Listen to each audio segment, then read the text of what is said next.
aussi rapidement que possible une séance complète de début à la fin et donc une séance de base. Il ne s'agit pas de la séance de base de Madame Takata qui, pour vous rappeler ce qu'elle disait, une séance complète, c'est 4 positions de la tête, 4 positions devant, 4 positions derrière. Donc non, c'est une séance telle que je la fais, telle que nous la faisons maintenant en Occident, n'est-ce pas? Avec autant de détails que possible. Et quand une explication est nécessaire, bien évidemment, je m'arrête et je vais expliquer. Donc, on sait que l'emplacement de la table n'a pas beaucoup d'importance du moment que le lieu est propre, c'est correct. Ici, la lumière est un peu trop forte pour Nadine, mais pour que la caméra filme bien, donc on a laissé les lumières fortes, même un spot ici assez fort, mais bien sûr, on va tamiser la lumière, on peut allumer une bougie si ça nous fait plaisir, on peut allumer un bâton d'encens si ça nous fait plaisir, mais évidemment, ça fait partie du décor et la qualité de la séance ne va pas dépendre de ces éléments-là. Et donc, la personne est allongée sur la table, elle est habillée. La seule chose que je demandais, qu'elle enlève ses chaussures, mais autrement, elle peut garder tous les bijoux, enfin, si elle a des boucles d'oreilles type panier de fleurs, je lui demande de l'enlever également, et en tout cas d'être confortable. Moi, je n'ai pas de bijoux par habitude et si vous avez une bague et vous êtes confortable, ça ne pose aucun problème. Donc ici, je dis clairement, les métaux et les accessoires ne vont pas empêcher l'énergie de circuler. Donc, me voilà, tout est OK. Et donc, je commence ma séance. La toute première chose que je fais, évidemment, ça va être le Kenyoku. Et je joins les mains juste au-dessus de la tête en gâchot et je descends lentement pour arriver à toucher la poitrine. Pendant ces quelques secondes, je suis entièrement dans les mains et c'est ce petit mouvement, ce mouvement lent et ma focalisation, la focalisation de mon attention qui est concentrée sur les mains qui va m'apporter un état de sérénité et de tranquillité.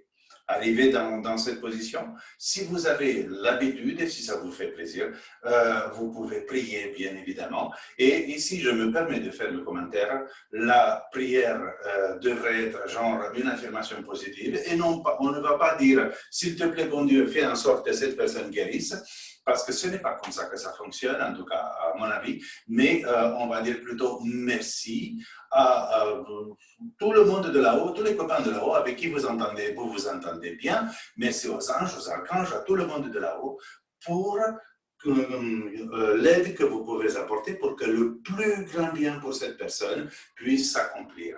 Donc pendant toute la séance, notre intention est permanente et que le plus grand bien pour cette personne puisse s'accomplir.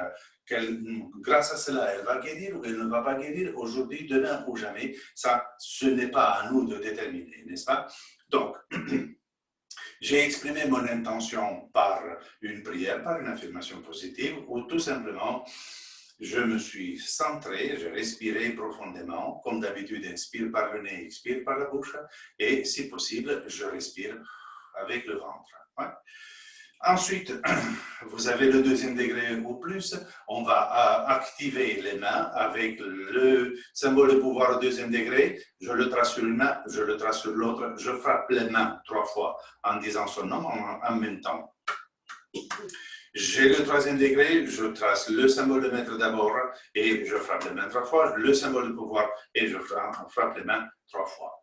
Ensuite, je vais tracer dans l'air tous les symboles. Mais vous voyez déjà, pour nous assurer que nous sommes vraiment à l'aise, donc dès le début, quand je me suis assuré que la personne, ma cliente, est allongée confortablement, non seulement que je l'ai couverte d'une couverture, même en été, ou un drap, mais également, je vais placer un mouchoir sur les yeux. Éventuellement, je peux l'informer, bien sûr, je vais placer un mouchoir sur les yeux. Et grâce à cela, Elle, de son côté, elle va se relaxer rapidement et facilement. Et moi, de mon côté, je pourrais faire tout ce que j'ai à faire et tracer les symboles sans être gêné, plus ou moins, par sa curiosité. De plus, nous allons faire le biocène tout de suite et ça peut aussi réveiller sa curiosité. Voilà, donc j'ai activé mes mains. Je veux activer le symbole de pouvoir sur tout le corps et un petit sur chaque chakra. C'est très très bien, surtout si vous n'êtes pas en top pleine forme pour cette séance. Maintenant, j'active dans l'air tous les symboles que j'ai reçus en stage à l'initiation. Et donc, bien évidemment, je commence par le symbole de distance et je continue mental, émotionnel, pouvoir, cœur, maître et ainsi de suite. Vous avez passé la maîtrise selon l'école, vous avez plus ou moins de symboles, on active tous les symboles. Vous avez passé le Karuna aussi, on active dans l'air tous les symboles Karuna praticien ou Karuna, y compris Karuna maîtrise si vous le voulez. Voilà, donc nous avons maintenant terminé notre préparation et la toute première chose que nous allons faire, c'est le biocène. Biocène peut être traduit de différentes façons, comme par exemple la ligne malade ou l'énergie négative dans une traduction un peu plus libre. Et il s'agit du fait que nous allons scanner, c'est le mot occidental qui est utilisé, nous allons scanner l'aura de la personne avec notre main pour détecter et donner du Reiki aux endroits éventuels, endroits où il y a une accumulation d'énergie négative, donc non bénéfique pour la personne, ou où il y a des trous dans l'aura. On se rappelle que l'accumulation d'énergie négative vient de nous. La qualité de nos pensées, la qualité de nos émotions va déterminer la qualité de notre énergie en général. Que nous avons le corps physique, bien évidemment, mais tout autour du corps physique, nous avons également ce qu'on appelle l'aura. Donc ici, je n'entre pas dans combien de corps, combien de couches et tout cela, ça ne change rien pour nous et ça ne nous intéresse pas. Mais donc là où ce que je veux souligner est que dans cette aura, les énergies déterminent la qualité de l'énergie globale, les énergies que nous produisons dans le quotidien, déterminent la qualité de notre énergie globale et le niveau de bien-être mental, émotionnel, spirituel, mais qui va avoir obligatoirement et forcément des effets sur le bien-être physique. Donc, nous sommes conscients et nous menons une vie aussi consciente que possible, ou une hygiène de vie d'un point de vue énergie aussi harmonieuse que possible, tant mieux. Donc là, c'est vraiment une bonne moyenne. Mais nous sommes des êtres humains normaux et nous avons des pensées et des émotions qui ne sont pas toujours harmonieuses. Et c'est ça, les pensées non harmonieuses, pour ne pas dire négatives, et les émotions non harmonieuses peuvent à un moment donné s'accumuler à un endroit ou l'autre de notre aura. Dans un premier moment, une énergie négative, émotion, pensée très très forte peut s'accumuler. On va la retrouver dans la zone entre deuxième et quatrième chakra, selon le style d'émotion ou le genre d'émotion. Et au bout d'un certain temps, chez certaines personnes plus, chez d'autres personnes moins de temps, au bout d'un certain temps, cette énergie négative-là, si elle n'est pas dissoute, si elle ne disparaît pas entre-temps, elle va se déplacer vers l'organe connecté à ce type d'énergie, à ce type d'émotion, à ce type de souffrance. Avec le temps, si nous continuons à ajouter de l'énergie négative, donc entretenir les mêmes pensées, les mêmes émotions, donc l'énergie négative va toucher ce qu'on appelle l'organe éthérique, qui n'a pas de nerfs, donc on n'a pas de symptômes, on n'a pas de sensations du tout. L'organe éthérique, qui est la représentation de l'organe physique, va tomber malade, et encore, au bout d'un certain temps, qui peut aller jusqu'à 8 ans. Donc, ce n'est pas en 3 mois que nous allons faire des dégâts d'un point de vue énergétique. Donc, encore un bout d'un certain temps, l'organe physique va être touché. Bien évidemment, la personne qui est dans ce cas-là va voir son médecin, c'est logique. Et en passant soit dit, le Reiki est parfaitement compatible avec la pratique, toute autre pratique de bien-être, y compris la médecine allopathique. Non seulement compatible, mais complémentaire. Et évidemment, une personne malade va voir son médecin, son naturopathe, son Reiki woman, Reiki man, et ainsi de suite. Oui. Donc, je ferme la parenthèse. Donc, la personne va voir son médecin. Le médecin va traiter selon sa méthode à lui, qui est regarder les symptômes et appliquer les solutions de son point de vue. Si ça marche, tant mieux. Si ça ne marche pas, il peut y avoir jusqu'à une ablation, opération ou carrément ablation. Mais le médecin, évidemment, il a fait ce qu'il doit faire. Il s'est adressé au corps physique. Mais d'un point de vue énergétique, que se passe-t-il? Eh bien, il n'y a pas de changement, surtout si la personne continue à entretenir ces énergies négatives-là. Ça peut arriver jusqu'à une situation qui n'est malheureusement pas si rare que ça, qu'une personne à qui on a enlevé un organe par opération, toute cette énergie négative-là aille vers l'organe suivant, connecté à ce type d'émotion. Cet organe-là tombe malade et on va l'opérer à nouveau et encore et encore. Donc ce processus peut être presque à l'infini. Et à chaque fois qu'il y a une intervention sur le corps physique, intervention il y a 4 types d'interventions: opération, fracture, brûlure ou entorse. Donc opération, fracture, brûlure, entorse, il y aura forcément un trou dans l'aura. Trou dans l'aura signifie 2 choses. Une perte d'énergie, la personne n'arrivera jamais à maintenir un niveau énergétique élevé, stable, ça va toujours être vers le bas. Et deuxième, l'endroit concerné, même si d'un point de vue allopathique, d'un point de vue physique, c'est guéri, c'est parfait, opération fermée, et ainsi de suite, mais d'un point de vue énergétique, ce n'est pas ça. Et ça peut aller jusqu'à, pas mal de personnes ont des symptômes du genre, ça les gratte, ça les tire, ça fait mal. Et c'est uniquement après un travail énergétique que ces symptômes disparaissent. Et grâce au fait que le médecin, le chirurgien a fait un excellent travail, plus l'énergéticien a fait à son tour un excellent travail, donc leur collaboration a fait que la personne se sent bien mieux. Alors, nous, avec le Reiki, nous pouvons, détecter et dissoudre les accumulations d'énergie négative, 2, boucher les trous, n'est-ce pas? Comment on fait cela? Heureusement, on n'a pas besoin de voir l'aura de la personne, il suffit de la sentir. Et pour la sentir, vous avez fait un stage ou par ailleurs, vous avez fait les exercices nécessaires pour sentir l'aura d'une autre personne ou notre propre aura. Et vous vous rappelez, on commence en plaçant les mains face à face au niveau du chakra du cœur, les yeux fermés, et nous faisons des petits mouvements de va-et-vient, mais les mouvements de va-et-vient sont minuscules, c'est-à-dire même pas un demi-millimètre, et très lents. Au point que si je le fais maintenant, et même si vous agrandissez l'image, vous regardez attentivement, vous ne verrez pas grand-chose, mes mains apparemment ne bougent pas, et pourtant, elles bougent. Et je vais faire cet exercice tous les jours, entre 3 et 5 minutes. Si vous voulez entraîner votre époux, votre épouse, les enfants, vous pouvez le faire parce que c'est sympa, c'est agréable, parce que ce n'est pas une sensation, une perception propriété du Reiki, mais toute personne peut sentir son aura, puisque c'est ce que nous sentons ici, dans cette position. Donc, normalement, au bout d'une semaine à 10 jours, on sent parfaitement ici une sensation de densité. On a l'impression qu'il y a un ballon, une boule entre nos mains. Oui?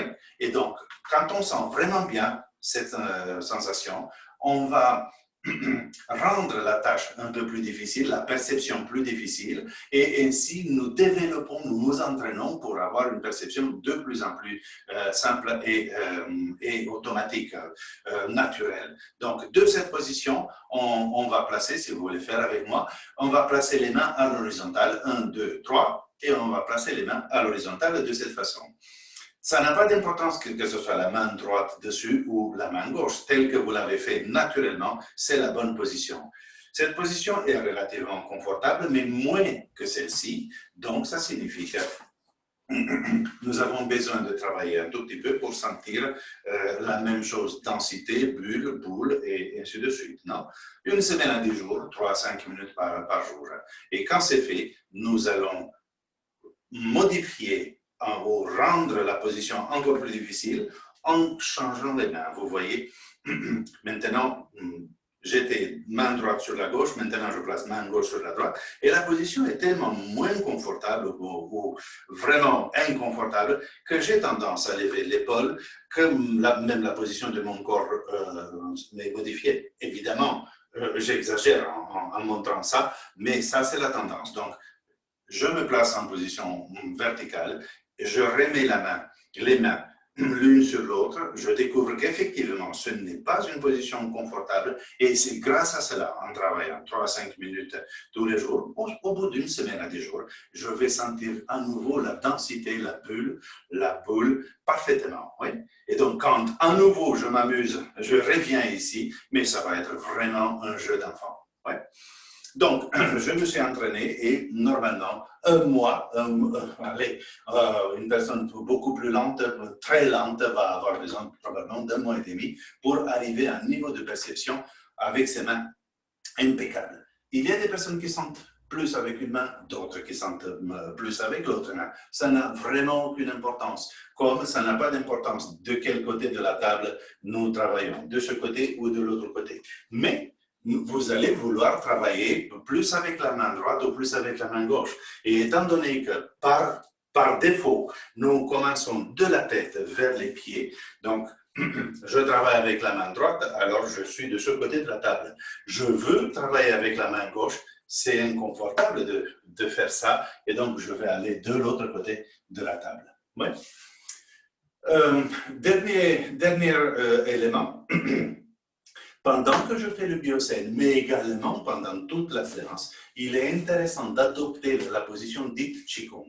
Vous voyez, parce que si nous restons debout pendant toute la séance, on va être fatigué très rapidement et on ne va pas trouver une position confortable en aucun cas. Surtout 5 à 10 minutes plus tard, on commence à être fatigué et pas bien. Donc, je m'éloigne, peut-être qu'on voit suffisamment bien. Et donc, la position Qigong, vous savez ce que ça veut dire. On bascule le bassin, on plie légèrement les jambes, on fait cet exercice pour trouver exactement l'angle qui nous convient et les pieds sont séparés plus ou moins à la largeur des épaules. Et donc, parallèles, les pieds sont parallèles et c'est ça aussi qui va nous aider à basculer le bassin correctement. Et alors, dans cette position, bon, je vous invite, si ce n'est pas déjà fait, je vous invite à la tester. Quand vous faites la queue au cinéma, quand ça va ouvrir, quand vous allez quelque part et vous devez attendre debout, ou à tout moment quand vous êtes debout, vous restez dans la position normale, habituelle, avec les pieds en V, vous allez le fatiguer très rapidement. Vous placez les pieds, séparez légèrement les pieds et vous les placez parallèles. Bassin basculé, les jambes légèrement pliées, et là, vous êtes impeccable. Ouais. 3/4 d'heure plus tard, vous ne serez toujours pas fatigué et vous allez pouvoir vous concentrer à ce que vous allez faire ou vouloir faire par ailleurs. Et donc, me voilà, je vais commencer le biocène ou le scanner. Je travaille avec ma main droite que je place à une vingtaine de centimètres au-dessus de la tête de la personne et au-delà. Donc, je me trouve dans l'air complètement. Et les yeux fermés, beaucoup plus facile pour commencer les yeux fermés. Je fais les petits mouvements, mais tout petits mouvements qu'on a vus tout à l'heure. Et je sens la densité, je sens l'aura de la personne. Cette densité est la sensation neutre de l'aura, n'est-ce pas? Et donc, avec cela, avec cette densité, je garde le contact, je garde cette sensation et je descends lentement, lentement, tout le long de l'axe du corps de la personne. Et arrivé au bas-ventre, je prends chaque jambe séparément. Et pendant ce temps, mon intention est vraiment très, très, très importante. J'observe ce que je ressens dans ma main, et mon intention est de sentir tous les points qui ont besoin d'être traités, de recevoir du Reiki, n'importe où ils se trouvent. Notez bien, n'importe où ils se trouvent, ça signifie que ces points peuvent se trouver sur l'axe du corps de la personne, mais ils peuvent se trouver d'un côté ou de l'autre. et même derrière. Donc, n'importe où se trouve sur l'axe, d'un côté, de l'autre, ou devant ou derrière. Si ça, c'est mon intention, c'est ce que je vais ressentir. Donc, je ne veux pas sentir les chakras, je ne veux pas sentir les méridiens, je ne veux pas sentir les points d'acupuncture, rien du tout, juste les points qui ont besoin d'être traités avec de l'énergie, avec du Reiki. Je descends lentement et il est possible qu'à un moment donné, j'ai une nouvelle sensation. Cette nouvelle sensation, donc, ce n'est pas que la densité dans ma main, mais une nouvelle sensation. Et nous avons deux catégories. L'une dans laquelle on a chaleur, froid, donc je sens dans ma main de la chaleur, du froid, un creux, une bosse ou un mur. Donc, comme si ma main ne pouvait plus avancer. Donc ça, c'est d'un côté. Et toutes ces sensations-là, on ne sait pas les décoder. On peut éventuellement, au bout de, disons, modestement, 150 ans de pratique quotidienne personnelle, que là, on pourra peut-être commencer à décoder, mais même à ce moment-là, le décodage va être personnel et ce ne va pas être valable pour une autre personne. Oui, et donc, de toute façon, ça ne nous avancerait à rien puisque nous avons ici à faire un travail énergétique et pas autre chose. Donc, ça, c'est la première catégorie. Et la deuxième catégorie de sensations dans laquelle il n'y a qu'une seule sensation, c'est le vent. La sensation de vent ou de brise fraîche. Ouais. Et donc, cette sensation-là a été décodée d'une façon universelle et surtout, probablement que ça, le fait que c'est concret, qu'on peut vérifier immédiatement, ça a aidé à ce décodage. Et donc, quand on sent du vent ou une brise fraîche dans l'aura de la personne, évidemment, on s'assure qu'on n'est pas juste au-dessus de la gorge. Vous voyez là où j'ai ma main, Nadine respire, et s'il te plaît, continue à respirer. Et heureusement qu'elle le fait, n'est-ce pas? Mais en expirant, elle m'envoie de l'air frais dans ma main, n'est-ce pas? Également, quand je regarde comme ça, je sens quelque chose et moi-même, je respire. Et donc, ça peut m'apporter cette sensation. De plus, selon votre cabinet, vous pouvez avoir des fenêtres, des portes et il peut y avoir un courant d'air. Et notre main, dans cette situation, elle est ultra sensible. Donc, à peine un petit souffle et on sent. Donc, je m'assure que ce n'est pas la respiration de Nadine. Je regarde son ventre, elle respire, inspire, expire. À l'inspire, je fais attention à ce que je ressens dans ma main. À l'expire, j'ignore la sensation. Donc non, c'était juste la respiration. Ou, si la respiration me concerne, si c'est ma respiration, je tourne la tête tout simplement et je fais attention à la sensation que je ressens dans ma main. Logiquement, je ferme les fenêtres et les portes pour éviter le courant d'air. Oui? Et donc, si, malgré toutes ces précautions, je ressens quand même du vent, il est fort probable qu'il s'agit d'un trou. Donc, le trou, je répète, a été créé par une opération fracture-brûlure entorse. Et donc, à l'endroit où je me trouve, je peux, surtout si je connais la personne et je me permets de faire ça, je peux, pour m'entraîner, pour tester mes perceptions, je descends la main. Donc là, ça souffle ici. Je descends la main, je touche le corps de la personne et je lui pose la question. Dis-moi s'il te plaît, as-tu eu de ta vie, notez bien, de ta vie, une opération brûlure, fracture ou entorse à cet endroit ici? Bien sûr, l'entorse ne peut pas être ici, mais je cite la liste entière, non? Et bien sûr, les gens vont collaborer, vont nous dire oui ou non, mais notez bien qu'ils vont penser plutôt aux dernières 5 à 10 ans, mais pas il y a 30 ans. Et pourtant, un traumatisme de ce genre d'il y a 30 ans qui n'a pas été traité intentionnellement pour boucher le trou, 30 ans après, il peut y avoir toujours un trou et la personne se dit j'ai une faiblesse à ce niveau-là. Il n'y a pas de faiblesse, il y a tout simplement un trou énergétique. Oui.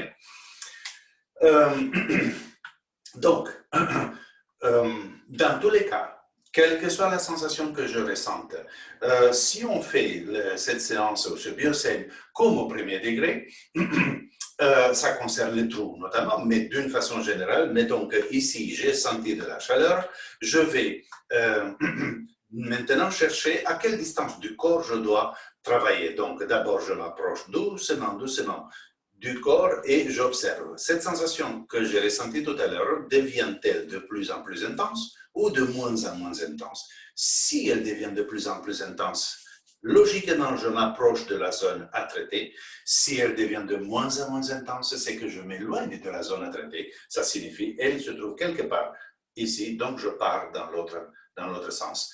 La sensation devient de plus en plus intense. À un moment donné, je suis au maximum et si je continue, elle diminue à nouveau. Donc, c'est clair que c'est ici que je dois travailler avec une main, avec deux mains, ou deux mains l'une à côté de l'autre, le temps nécessaire pour que cette sensation diminue et devienne juste une petite sensation tiède, rien de plus. Ouais. Même travail, on va faire chercher verticalement quand il s'agit d'un trou. Donc, ça souffle et je vais chercher là où ça souffle le plus. Ça, c'est au premier degré, c'est très frustrant parce que ça peut durer facilement 15 minutes pour boucher un trou, et voire même plus, mais en tout cas une moyenne de 15 minutes. Et rester 15 minutes comme ça, les mains dans l'air, ce n'est pas confortable. Moi, j'ai trouvé ma position. Vous voyez, je ne sais pas si vous voyez, je colle ici jusqu'au coude, je le colle du corps et c'est confortable et je peux rester, je m'approche et je peux rester relativement longtemps comme ça. Mais quand même, un quart d'heure, c'est un quart d'heure, non? Et donc, heureusement qu'au deuxième degré, nous avons les symboles et grâce au symbole du pouvoir, nous allons pouvoir boucher ce trou en 2 minutes, une moyenne de 2 minutes. Donc, j'ai trouvé ici ce vent. Je me suis assuré qu'il n'y a pas la respiration, ce n'est pas ma respiration, ce n'est pas le courant d'air. Donc, il est probable, fort probable qu'il s'agisse d'un trou. Je vais placer mes mains jointes à peu près 80 cm. Je pense que mes mains sortent de l'écran. Oui, mais vous imaginez qu'elles sont un peu plus hautes. Et non, je pense que ça va aller parce que je vais descendre immédiatement. Et donc, j'ai mes mains à plus de 80 cm. Je me concentre entièrement sur l'énergie Reiki qui sort par mes mains avec l'intention que cette énergie-là bouche le trou dans l'aura de cette personne à jamais. Je reste concentré entièrement, totalement sur ce que je suis en train de faire. Et parce que c'est si difficile, je vais chanter mentalement les Kotodama, je vais retracer mentalement les symboles, dire leur nom 3 fois ou autant de fois que je le veux. Et vous voyez, je descends lentement, lentement. La sensation dans les mains va être de plus en plus intense, à tel point qu'arrivé à peu près ça, je vais sentir à cette distance du corps, je vais sentir son aura de plus en plus dense, comme si j'avais besoin de pousser. Et je reste concentré toujours en utilisant les Kotodama, les symboles. Ou plutôt quand il y a une pensée parasite, parce qu'il y en a, et logiquement qu'il y en a, je ne lui prête pas attention, comme d'habitude, je la laisse passer, je retourne mon attention, et ce n'est pas grave.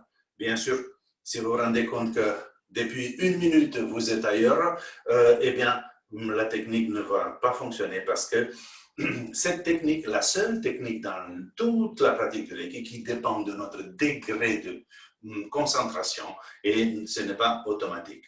Donc, supposons que ici, je suis descendu lentement et totalement concentré. Je place mes mains sur le corps de la personne et avec mon pouce, donc j'enlève la main pour que vous puissiez mieux voir, avec mon pouce, je trace le symbole du pouvoir et je dis mentalement son nom 3 fois. Même si la personne entend, sent que je fais ça sur son corps, ce n'est pas grave. Donc, vous voyez, réellement, je le fais comme ça. Je dis son nom 3 fois, je reste quelques instants. Et c'est terminé, donc une moyenne de 2 minutes. Et si j'ai été vraiment concentré, alors ce trou est bouché à vie. La personne va ressentir un mieux-être de ce point de vue à cet endroit-là où elle a eu son trou, donc son fracture, brûlure, entorse, opération, mieux-être pratiquement immédiat. En tout cas, dans les 2-3 jours qui viennent, il y a une différence au niveau des sensations. Donc, j'ai donné du Reiki à chaque point qui a attiré mon attention grâce à une sensation à une autre. J'ai bouché tous les trous de la personne. Ça me prend un certain temps. non seulement au début, mais quand j'ai une nouvelle cliente ou un nouveau client et cette personne n'a jamais reçu du Reiki et où on ne lui a jamais fait le biocène, il n'est pas du tout exclu que j'ai besoin de beaucoup de temps. Et donc, c'est pour cette raison que quand je propose des séances, donc on parle des 4 séances consécutives habituelles, la première séance va toujours être double, donc 2 heures à la première séance et peut-être 1 heure et quart les séances suivantes. Et donc, c'est grâce à cela que je pourrais faire le biocène tranquillement, sans stress, et ensuite, je pourrais faire la séance complète également sans stress. Oui. Donc, j'ai fait le biocène. Tous les points qui avaient besoin d'être traités dans l'aura de la personne ont été harmonisés. Tous les trous ont été bouchés. Et donc, à partir de maintenant, je vais faire les différentes positions qui sont exactement les mêmes comme pour soi-même, bien évidemment, juste l'angle qui va changer, n'est-ce pas? Et donc, je commence par les positions de la tête. Est-ce que je suis toujours dans l'écran? Oui?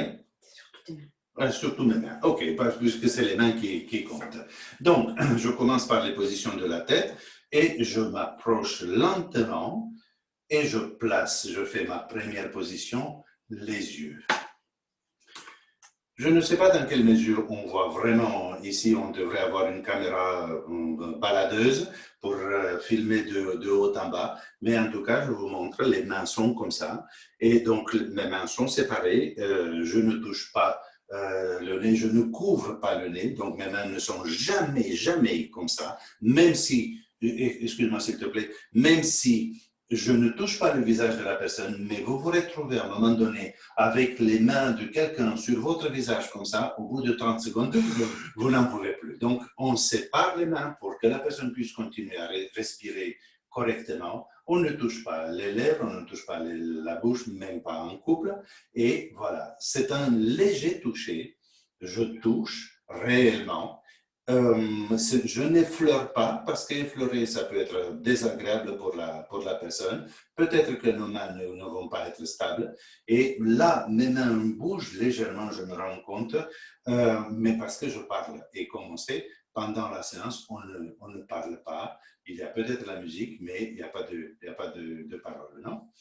Si la personne a envie de parler, elle peut, mais moi, je ne stimule pas, n'entretiens pas cette conversation. À partir de là, dans la mesure du possible, je garde le contact physique avec le corps de la personne. Donc, je déplace d'abord une main et ensuite l'autre main et je peux faire les tempes et les oreilles en même temps. Position suivante, ça va être la gorge. Et donc, je place une main, je place l'autre main. Mais vous voyez, dans cette position, je me retrouve dans une situation un peu bizarre, n'est-ce pas? Même si je fais attention et je respire de côté comme ça, de toute façon, c'est pas agréable. Donc, il est vraiment intéressant d'avoir une chaise ou, en tout cas, prendre une position pour être au niveau du corps de la personne et nous-mêmes, nous allons respirer de côté. Oui? Donc, la gorge, je touche la poitrine un tout petit peu, je touche un tout petit peu la mandibule, mais la gorge même, j'espère que vous voyez, la gorge même, et vraiment, il y a de l'espace. 3 minutes plus tard, si vous restez le standard de 3 minutes, je vais placer mes mains derrière la tête de la personne. Jusqu'à maintenant, elle est profondément relaxée, peut-être même elle est endormie. Donc, avec beaucoup de douceur et lentement, je place une main sous sa tête, je place l'autre main sous sa tête, en faisant attention à ses cheveux, surtout les cheveux longs. Et donc, même si ici on ne sent pas grand-chose, pour commencer en tout cas, parce que la tête repose sur nos mains, écrase un tout petit peu nos mains, mais l'énergie va passer parfaitement bien. Et quand j'ai terminé cette position, je retire, oui, avec beaucoup de douceur, je retire ma main, je fais attention aux cheveux et je me place d'un côté ou de l'autre et je vais faire la position du troisième œil. Donc, sommet de la tête et le front. La position suivante va être la position thyroïde-parathyroïde, donc le creux à la base de la gorge, n'est-ce pas? Et donc, pour nous, quand nous avons fait l'autotraitement, nous avons appris à faire cela, n'est-ce pas? Donc, c'est correct, bien sûr, c'est parfaitement correct. Mais pour une autre personne, nous pouvons le faire encore mieux en plaçant une main avec la paume qui couvre le creux à la base de la gorge. Et là, attention, je ne touche surtout pas la gorge avec ma main.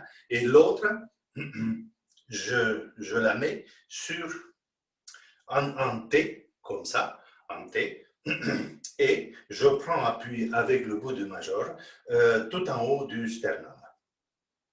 Avant de commencer la séance, bien sûr que j'ai demandé à ma cliente, puis-je toucher votre corps dans toutes les positions habituelles, sur le devant et sur le derrière du corps. Elle m'a dit oui, mais malgré le fait qu'elle me dise oui, bien sûr, c'est gentil pour la confiance, mais mon toucher, surtout dans certaines zones délicates, va tenir compte de cela. Le respect que nous devons, même s'il s'agit d'un homme ou d'une femme, donc du même sexe que nous. Et donc, c'est pour cette raison, je prends appui avec le bout du majeur en haut du sternum et je descends aussi bas que je peux. Ouais. Position suivante, position très délicate.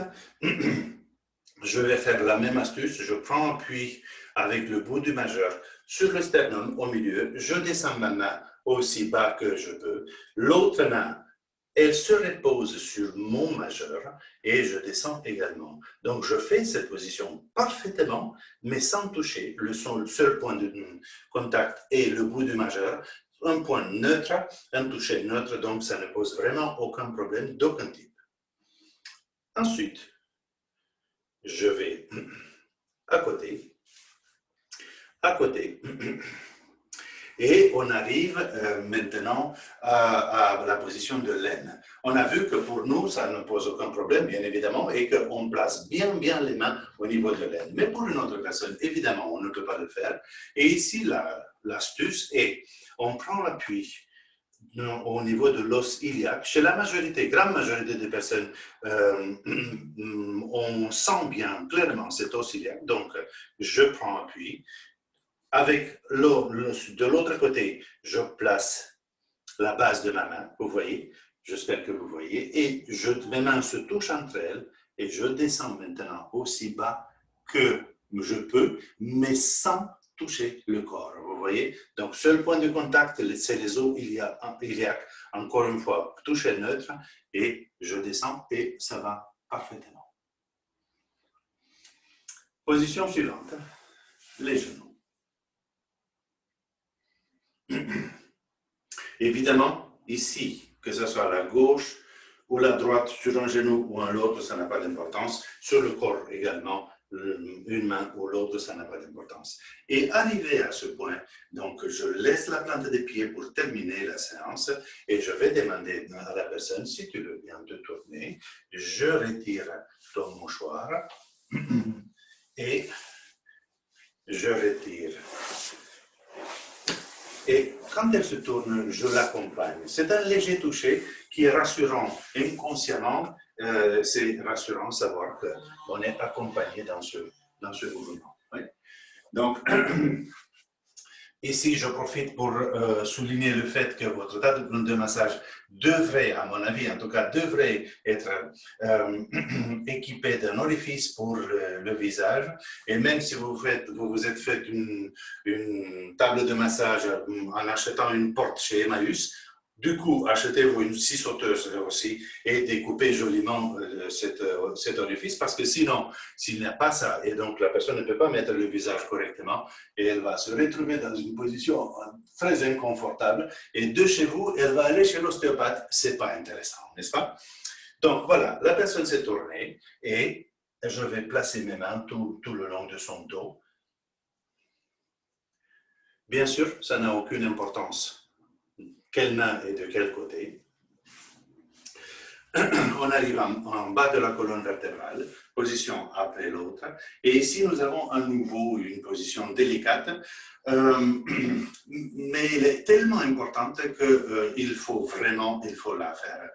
Donc, c'est le sacrum. Donc, Pareil, la même astuce, je touche avec le bout du majeur la base de la colonne vertébrale, donc à nouveau un toucher plutôt neutre, et je descends autant que possible sans toucher, et je place par-dessus ma main droite. Donc à nouveau, une position en T.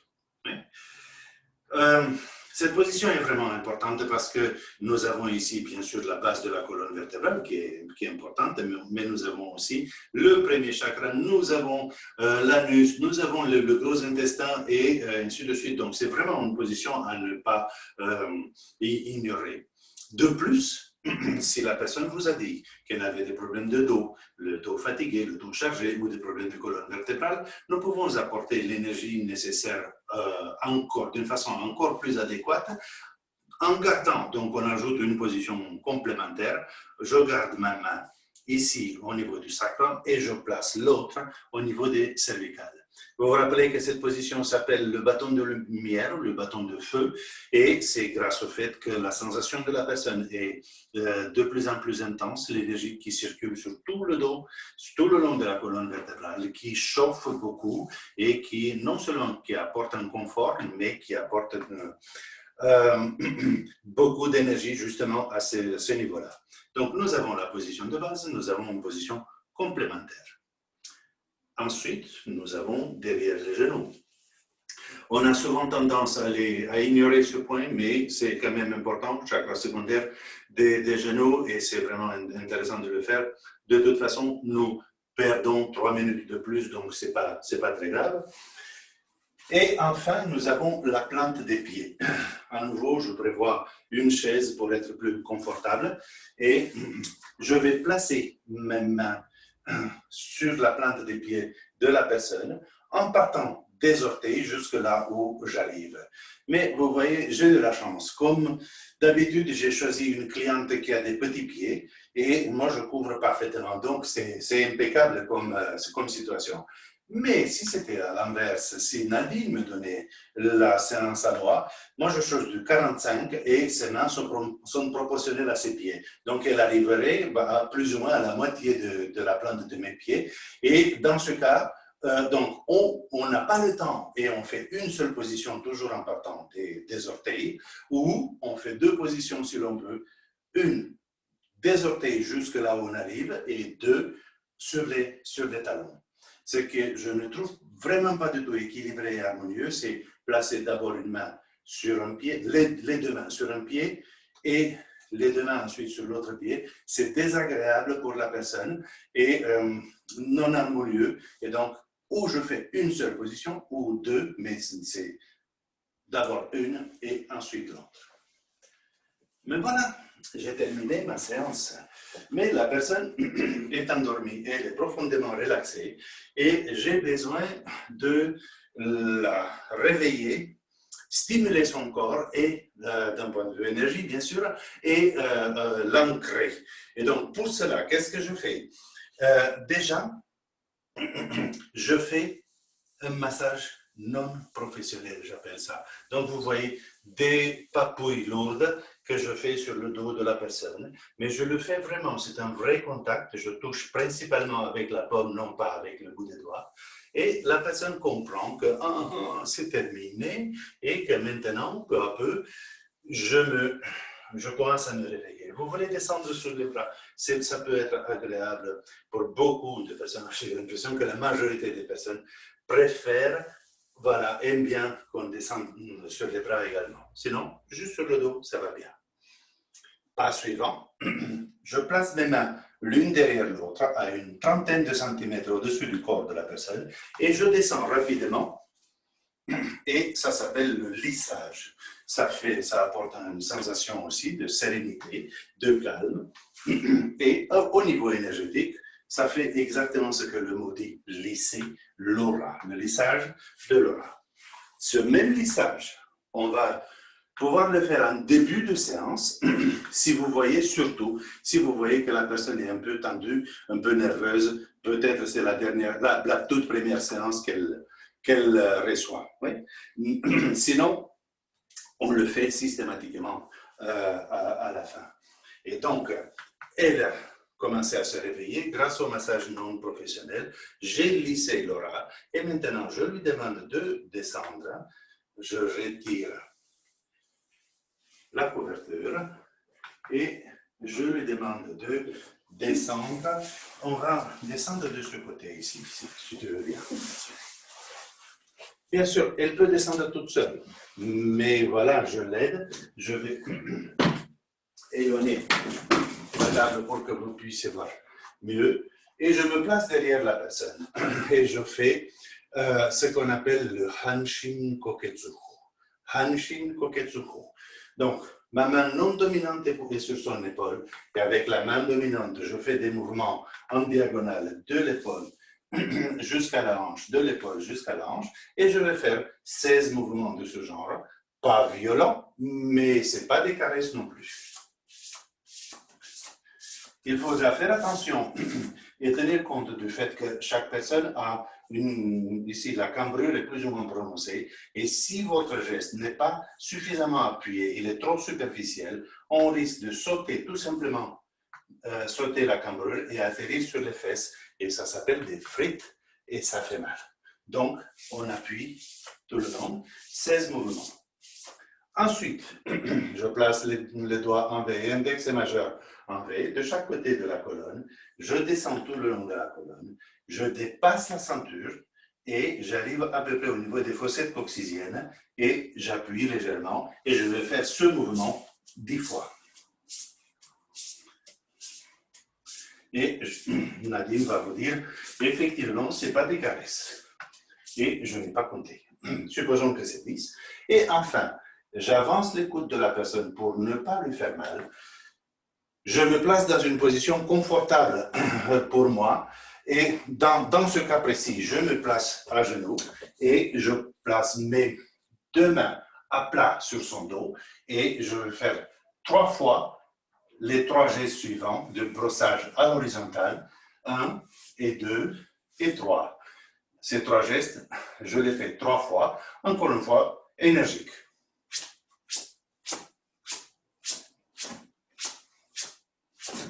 Et voilà.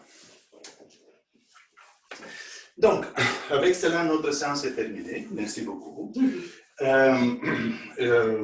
Je lui, bien sûr, nous avons rendez-vous demain à 10h30, n'est-ce pas?